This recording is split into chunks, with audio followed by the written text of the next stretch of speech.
Proverbs chapter 24, Lessons in Wisdom and Righteous Living. Proverbs chapter 24 offers a rich collection of moral and practical lessons that guide believers toward wise and righteous living. It speaks to the importance of integrity, self-control, humility, justice, and diligence, contrasting the fleeting success of the wicked with the enduring stability of those who follow God's wisdom. The chapter opens by warning against envy of evil people. Though they may appear prosperous or powerful, their hearts are consumed with violence and deceit. The message is clear: the apparent success of the wicked is temporary, and aligning oneself with them leads only to ruin. Instead of pursuing what the ungodly have, one should seek wisdom, for through wisdom a house is built and established. This idea of building with wisdom suggests that a meaningful and lasting life is founded not on wealth or influence but on understanding, knowledge, and sound judgment.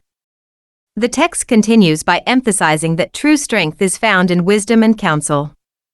A wise person is strong not because of physical power but because wisdom equips them to face life's battles with discernment.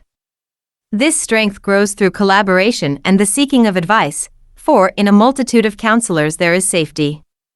By contrast, the fool finds wisdom unattainable, unable to even speak wisely in public settings where discernment is required.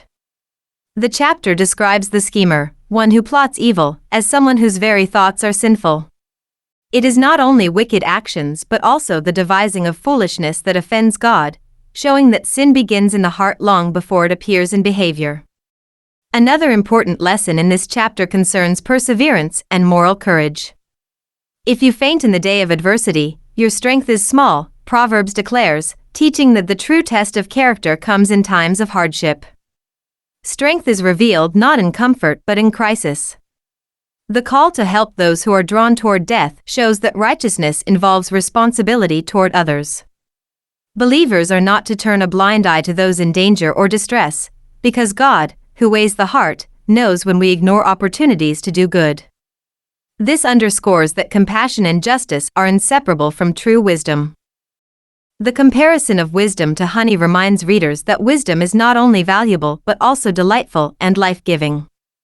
Just as honey nourishes the body, wisdom nourishes the soul, offering hope and a secure future to those who seek it. This section transitions into a warning for the wicked not to attack or plot against the righteous, because although the righteous may fall repeatedly, they will rise again. God sustains those who are upright, while the wicked, lacking a firm foundation, ultimately fall to calamity. This resilience of the righteous highlights the power of faith and perseverance in the face of adversity. The text also instructs readers not to rejoice when an enemy falls. Gloating over someone's misfortune, even if they are an enemy, displeases the Lord. God values mercy and humility, and those who take pleasure in others' suffering reveal a heart lacking compassion. Similarly, the passage warns against fretting over evildoers or envying their success. The apparent prosperity of the wicked is temporary, their lamp will be extinguished, and their future will vanish. The wise person, instead of envying others, maintains reverence for both the Lord and the governing authorities, recognizing that rebellion and instability lead to destruction. Justice and fairness form another central theme in Proverbs 24. Showing partiality in judgment or calling the wicked righteous perverts justice and brings condemnation, not only from God but also from society.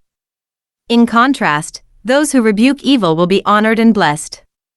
Honesty and integrity in speech are praised as well, with the proverb stating that a right answer is like a kiss on the lips, a sign of sincerity and respect.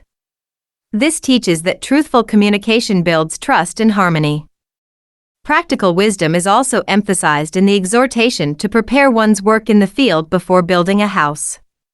This encourages planning, responsibility, and foresight, qualities essential for stability and success. Rash or impulsive decisions lead to failure, while orderly diligence creates a firm foundation for life. The chapter also discourages revenge, warning against bearing false witness or seeking to do to him just as he has done to me.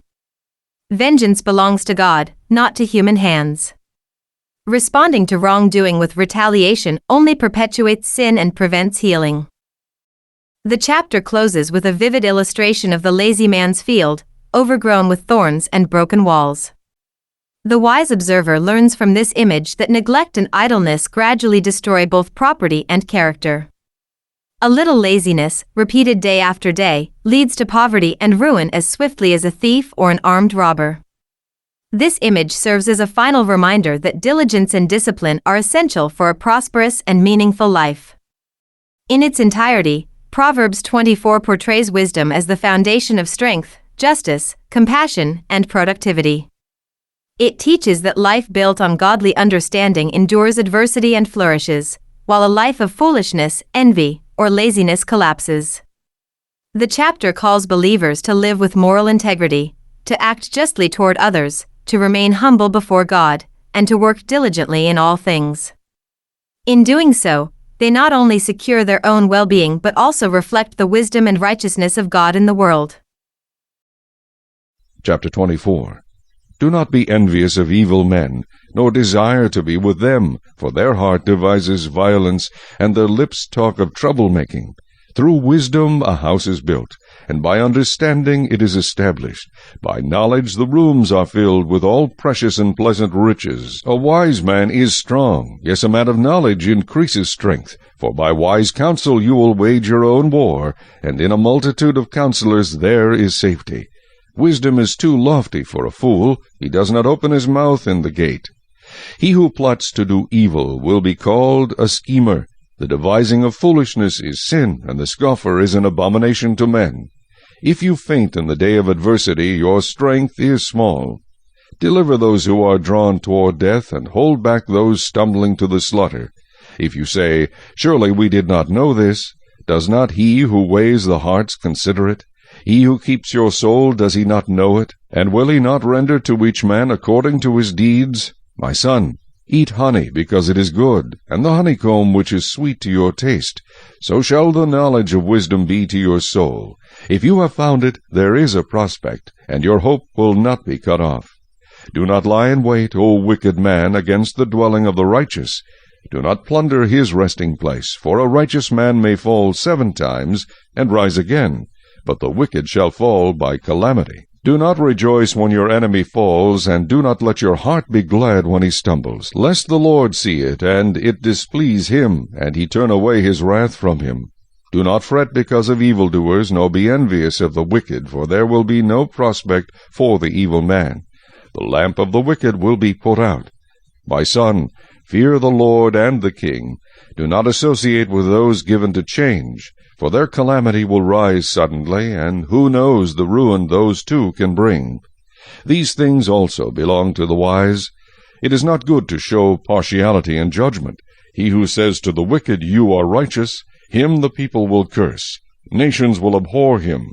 But those who rebuke the wicked will have delight, and a good blessing will come upon them. He who gives a right answer kisses the lips. Prepare your outside work, make it fit for yourself in the field, and afterward build your house.